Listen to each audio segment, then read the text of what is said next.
MMA Now, powered by Film On TV Network. I'm David Cannon with Film On TV's MMA Now, and right now I'm joined with MMA Now correspondent Brian Shepard, and we're going to recap UFC 198, which went down in Curitiba, Brazil on Saturday. Brian, I said this was the best card in Brazilian MMA history, and even without Anderson Silva, I think it lived up to the hype. Oh, I think it did too. It had a couple of upsets that no one was expecting, and then the main event, it actually lived up to its billing. Let's start off main event: Stipe Miocic versus Fabricio Verdum. Verdum came in, and I thought on the walkout, I tweeted this out, that Stipe looked like he was ready to do a drive-by. I mean, he was intense. He was coming out to some rap. I was told afterward it was MJK. Yeah, I think so. Yeah, Machine Gun Kelly. Right. So one of those hip hop rappers. Right. And he was focused. When Verdum came out, he came out with a funny face. He was relaxed, but he was too relaxed. He was having fun with the crowd, high-fiving them, kind of like a la Conor McGregor when he came out against Nate Diaz. Yeah. And I even told you that this doesn't look well. It could go either way, but this doesn't look well for Verdum. Yeah, I had a flashback to basic training when you got a TI, a drill sergeant, in your face screaming. Some guys just they nervously smile. I almost got a feeling like it was that kind of, I don't know what to do, so I'm going to just make this face. And it turned out to be, the joke was on him. In the end. Well, I thought the plan for Verdum was going to come in, he has great Muay Thai. I think his Muay Thai and his stand-up is underrated. Obviously, I mean, he TKO'd Mark Hunt with a knee, but Stipe Miocic, coming from that Golden Gloves background, his boxing is going to be better. I mean, there's no doubt about that. And Verdum, he actually went for a slick single leg, which he didn't get, and then he just abandoned the takedown and came in guns a-blazing, kind of like Ronda Rousey did against Holly Holm. Yeah, I think, depending on which camera angle you watch, it looks like Stipe might have slipped or got caught with a light strike and then fell against the cage a little. So there might have been some confusion if he was hurt or not, because he was kind of backing up from him at that point, and that's when Verdum kind of charged forward. I don't think Verdum thought that he was hurt. I just think he was a little over anxious. Well, maybe. What fighters do is when they feel like they're near the cage after they maybe block a punch or even take a punch, and they know they're getting back to the cage, they kind of feel for it. Right. Not that they're hurt. So I don't think Verdum thought that he was hurt by any stretch of the imagination.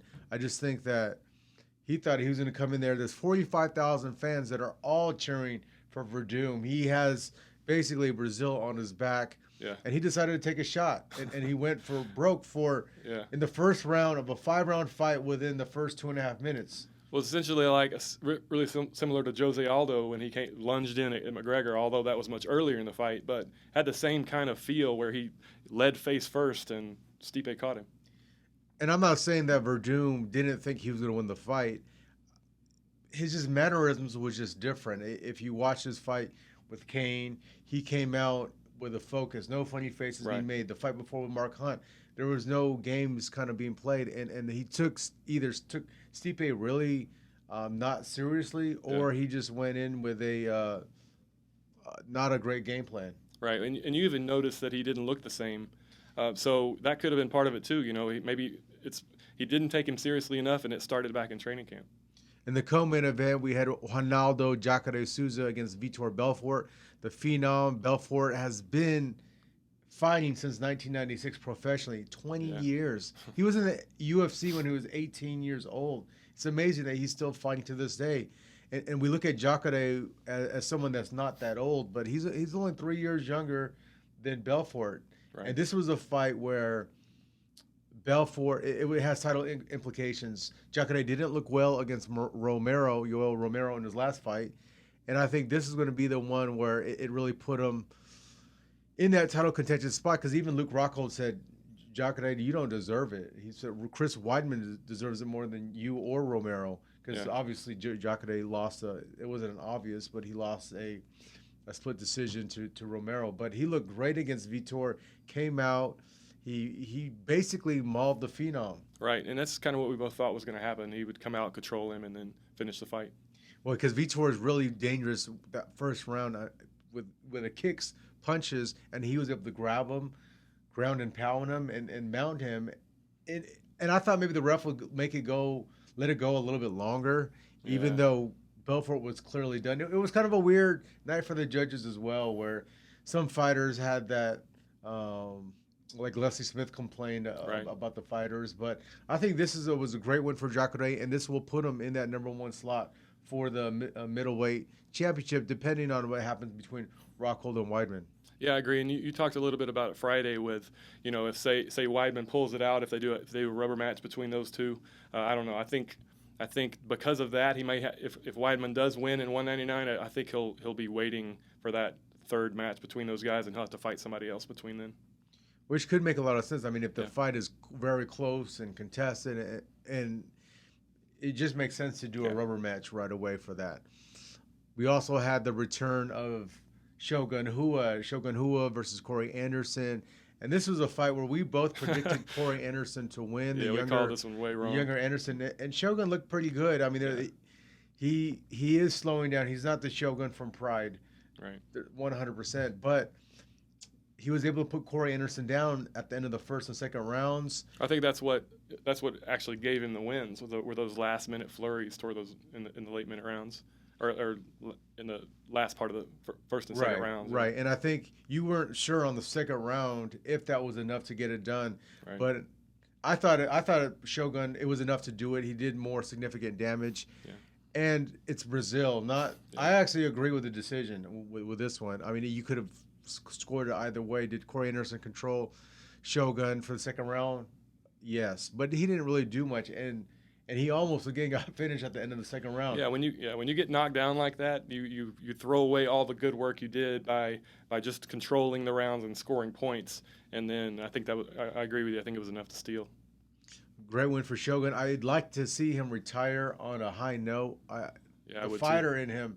Yeah. I don't think he's going to do it, but how can you go out better than a win in front of your hometown or home country, and It also, I don't think it's a terrible knock for Anderson. I think he's got a lot of room for improvement, but he probably didn't listen to his coaches enough. They were saying don't trade with him, don't get in there, and he really wasn't listening to him enough, and ended up getting caught those few times, and that was the difference. Well, I think just to end the Anderson Shogun talk, in between I think rounds 1 and 2 or 2 and 3, Anderson asked his coaches, "What should I do? Should I take him down?" Yeah. And I just heard one of the coaches say, "Yeah, take him down."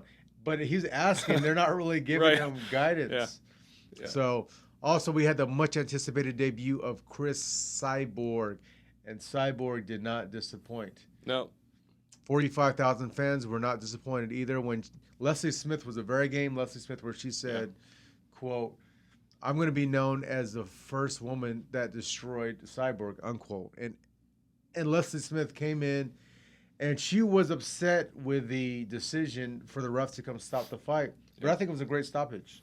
I don't think it was a bad stoppage. I don't think you can really argue it. Now, does she have a case that I was still defending? I mean, kind of her hands were up. But, they're not going to take a chance when the girl just got rocked. Fighter just got rocked that hard and, got sent down, and she was taking some punishment. I think they just erred on the side of caution, and it was the right decision. Cyborg said that she's not going to go down to 135. She's going to stay in Invicta as well to defend her featherweight championship.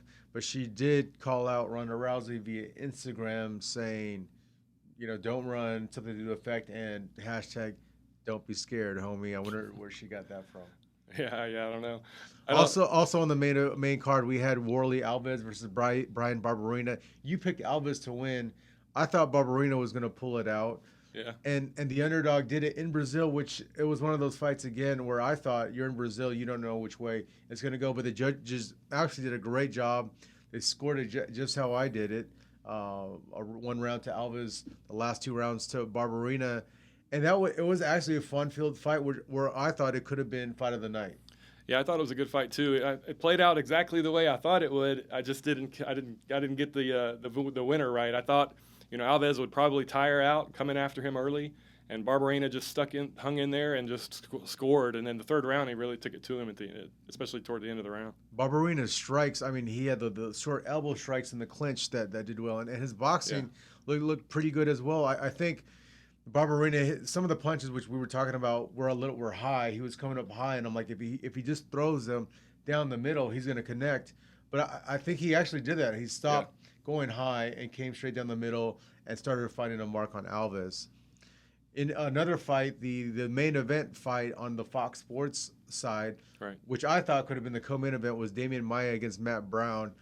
And Matt Brown, I am immortal on Instagram and Twitter.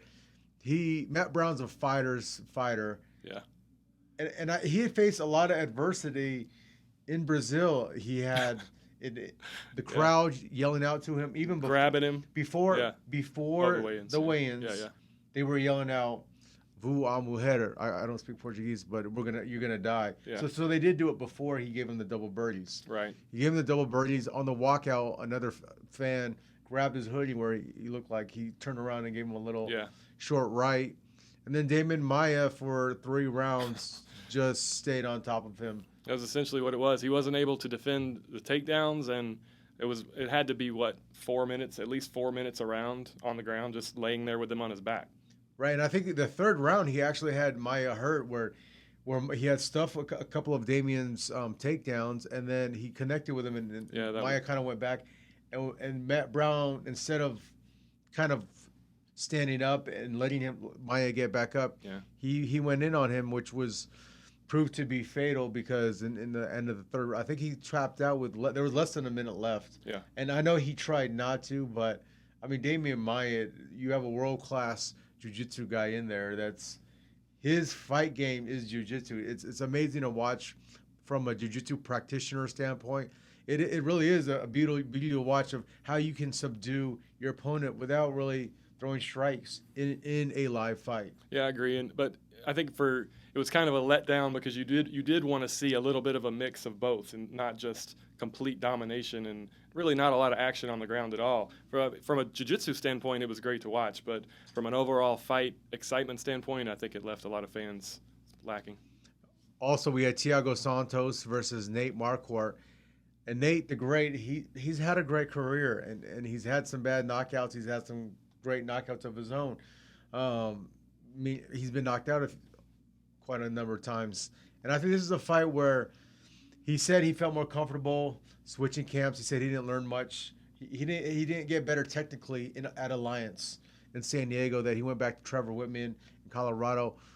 But I think it's one of those things for fighters where it's just the time has come for him to call it quits. Yeah, this card seemed to have a lot of fighters who were at that point where you should really, if you did well, you should really think about hanging it up, ending on a good note. And if you did poorly, then maybe it's also time to let it go. And no knock on Thiago Santos, who looked great. He went in there, his striking looked amazing, and I think he should get a guy in the top 10. That to me, that how good he looked should try to propel him up into the standings. Right. Yeah, I agree. In the fight of the night, it was Francisco Trinaldo versus Yancy Medeiros.